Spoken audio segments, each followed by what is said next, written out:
मैं अपने देवर को समझ नहीं पा रही थी। मेरा देवर मुझे यह सब करवाएगा, यह पता नहीं था। मेरे देवर ने मेरे साथ वह काम किया जिस काम के लिए मैं काफी समय से तड़प रही थी। काफी समय से मैं उदास थी कि कब सब लड़कियों की तरह मुझे भी रात को बिस्तर का सुख मिलेगा, लेकिन यह कमी आज मेरे प्यारे देवर ने पूरी कर दी। यह सब कैसे हुआ वह जानना है तो इस कहानी को पूरी सुननी चाहिए। तो चलिए शुरू करते हैं। मेरा नाम राधिका है। मैं 28 साल की हूँ। मेरा पति अफ्रीका में रहता है।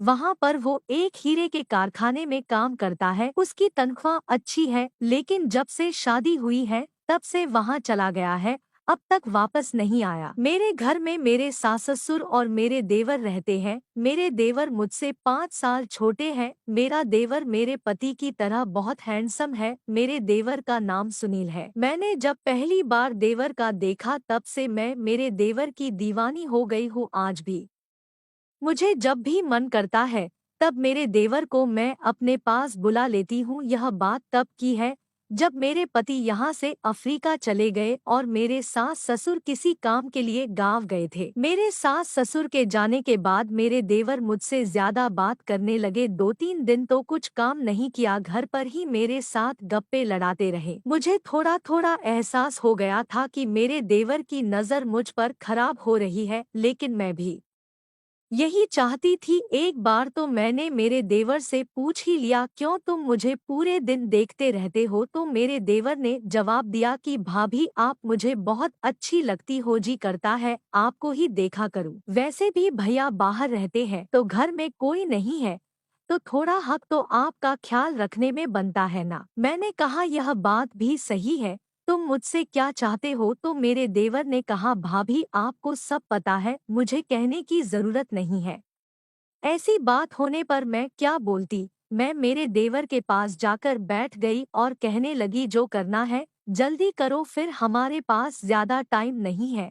और हम दोनों ऊपर के कमरे में चले गए। पहली बार करते समय मुझे बहुत शर्म आ रही थी, क्योंकि मैं अपने देवर के साथ यह सब कर रही थी। हम दोनों ने सबसे पहले तो थोड़ी बातें की और मेरे हाथ को मेरे देवर सहलाने लगे। तभी घर की बेल बजी, घर में कोई आया। मैं जल्दी से नीचे गई और दरवाजा खोला तो दूध वाला था। मैं तो डर गई थी कहीं कोई हमारी बातें तो सुनकर नहीं आया, लेकिन ऐसा कुछ नहीं था। दूध वाले को वहीं से दूध लेकर रवाना कर दिया। फिर मैं ऊपर गई तो मेरी आंखें फटी की फटी रह गई। मेरे देवर ने सारे कपड़े निकाल दिए थे और बेड पर सो रहे थे। मैंने कहा देवर जी आप तो बड़े उतावले हो रहे हो, इतना भी अच्छा नहीं है। सबसे पहले मुझे आपसे कुछ बातें करनी है। तो देवर जी ने कहा कहो भाभी, जो कहना है वह जल्दी कहो, क्योंकि अब मुझसे रहा नहीं जा रहा है। तो मैंने मेरे देवर सुरेश को कहा यह बात हम दोनों में रहनी चाहिए, कभी किसी को पता नहीं चलना चाहिए। अगर पता चल गई तो मेरा रिश्ता खत्म हो सकता है। इस तरह से मैंने कहा तो देवर जी ने जवाब दिया आप चिंता मत करो भाभी, मैं किसी को कुछ भी नहीं बताऊंगा। फिर क्या था, हम दोनों एक दूसरे के गले लग गए। मैंने उनका सामान छूने की कोशिश की तो मैंने देखा उनका बहुत बड़ा है।